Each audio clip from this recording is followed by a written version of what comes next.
Hello everyone and welcome to the Update 20 Octavius Anthem on Warframe. Now, it's been a bit of waiting for this, but you know what, it wasn't that long of a wait. It came earlier than I thought. Alright, now for today's, we have a long list of additions. Very long list. Yeah. Well, so long that it's longer than the changes. So that's quite a bit, and it's not a short list either. Alright, let's start off, well, we got the first thing, Octavia herself.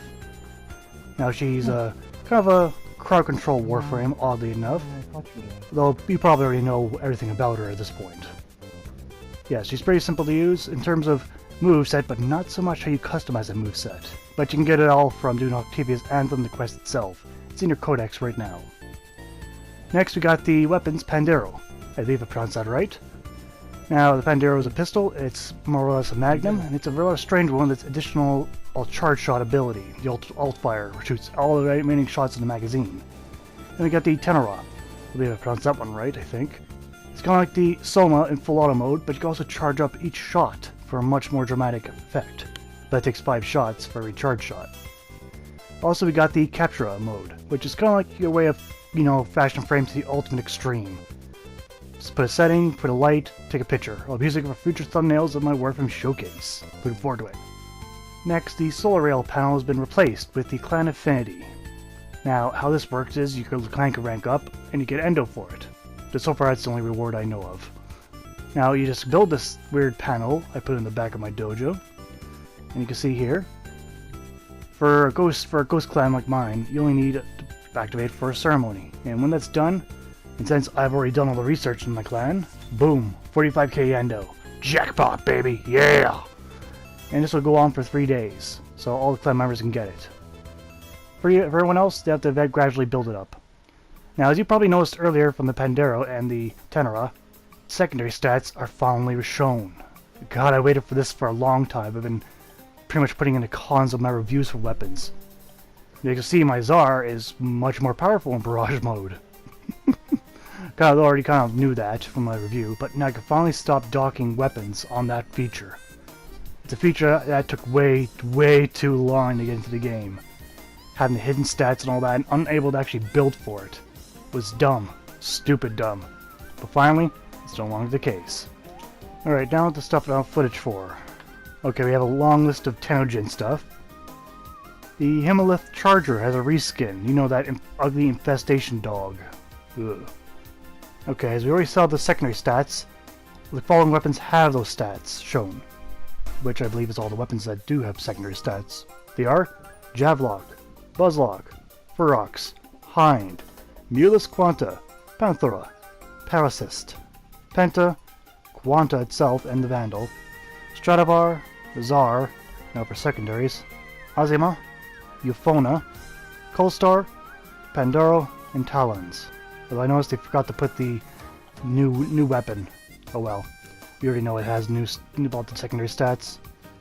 Also, we have new emotes. We also have new emotes, which is probably more dances if I had to guess. We have a new I-10 sculpture, though I cannot get a picture of it. Oh well, we'll all see it soon enough.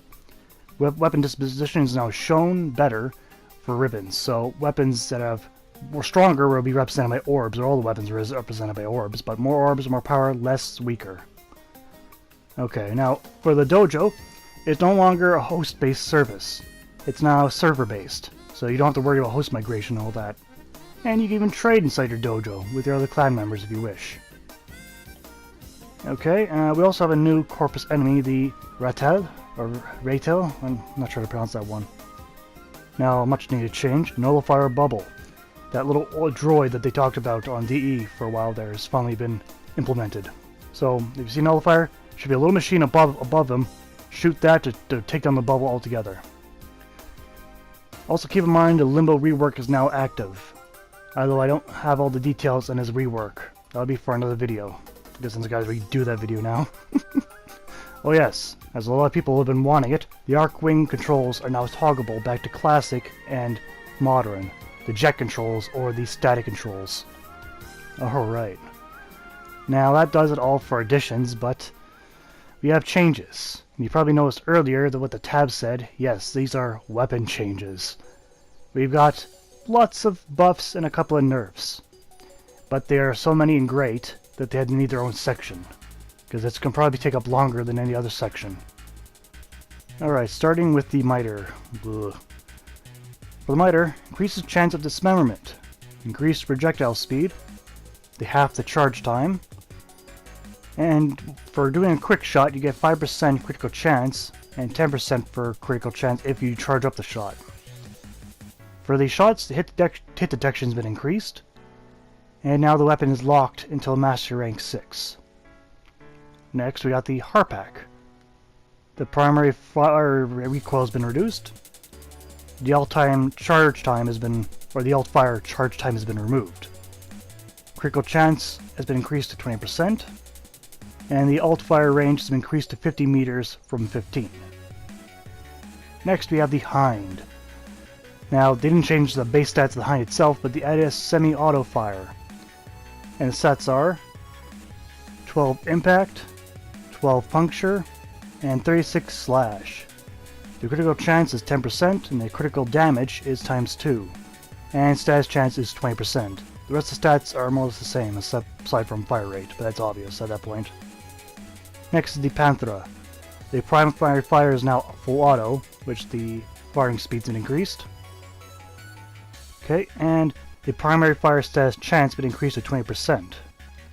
Primary critical chance is now 10%. Primary critical damage now times 2. The alt fire status chance is now 35%. The alternate fire's critical chance is now 25%. And the projectiles have better hit detection, and the weapon's locked till Master Rank 7. Next, the Parasist. The damage has been increased by 5 overall, so not that much. Alternate fire range is increased to 50 meters. Status chance has been increased to 30%. And the primary fire status chance, critical chance has been increased to 10%. And the weapon's locked till Master Rank 5. Now, short little note of the Mulus Quanta. The alt fire now stacks. So the more orbs you have flying out there, you shoot through them, the more damage it'll do, supposedly. Next is the Buzzlock. Damage has been increased to 60 AR from 45. Critical chance is increased to 15%. Critical damage is increased to 2.5 times. The alt fire speed has been increased. Not that it didn't really, or flight speed, sorry. Critical chance while locked onto a target will increase to 50%. That's pretty dramatic there. But however, the clip size has been reduced to 50 shots from 100, I believe. And the weapon's now locked till Master Rank 9. Next is the Glaxion. The cold damage has been increased. I'm not going to put numbers because they put it wrong. It has reduced ammo consumption. I'm not sure that affects DPS or not.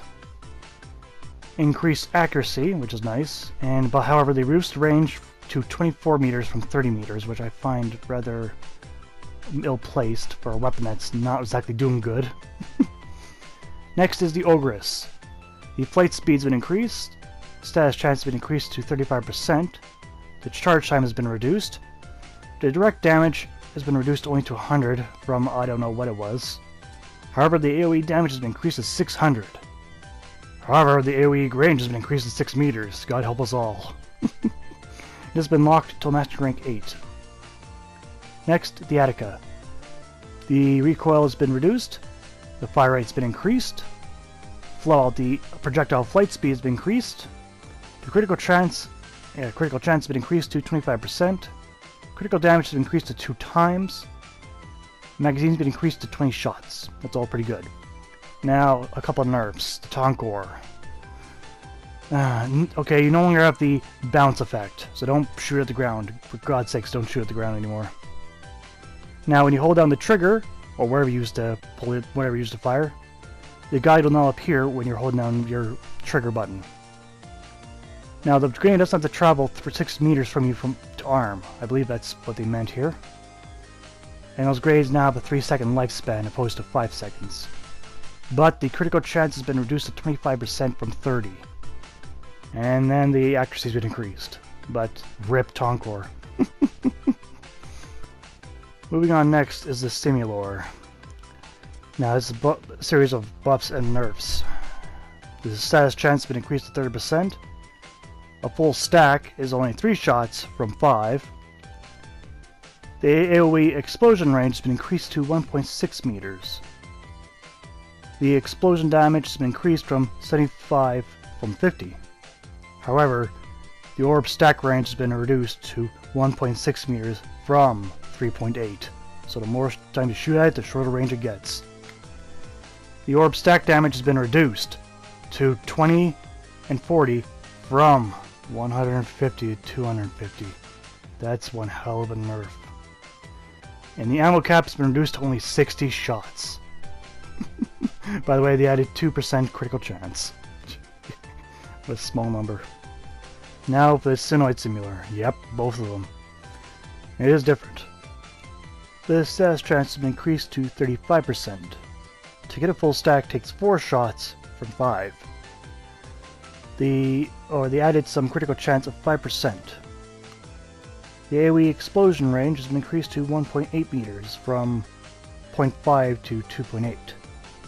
The explosion damage has been increased to 75 from 50. The orb stack range has been reduced to 1.8 from 3.8. And same as before, the orb stack damage has been reduced to 2.50, or 20 to 50 from 150 and 250. Ugh. The ammo cap's been reduced to 75 shots, so the Synoid Simulor is still the better choice if you really wish to continue using it. Now, they also have the Tellus Bolt Aids, but it's not a nerf. It's simply the last item they had on the list. Simply, there's only a mechanical change. The slide attack now creates a vortex that pulls enemies towards you. Then, the vortex you use will create a radial blast that ragdolls enemies away from you. This function has a cooldown. Alright, other than that, we have the changes, which I only put really 2 points for important changes. There are a couple of changes, but I didn't find a lot of them very important, which are 2 important ones. The Volcar Wraith now tradable, and the amount of judgment points you need to do the missions on Sedna has been reduced. So there you have it. Mainly just weapon changes. Oh, the weapon changes are long. But anyway, that's pretty much all the important stuff. Sorry if I missed something that you think is important. I just simply chose the most important stuff and condensed it. Sorry this video was a bit longer than usual, but it's just the weapon change took forever. That's all for today. I'd like to thank you all for watching, and take care out there. More videos to come shortly.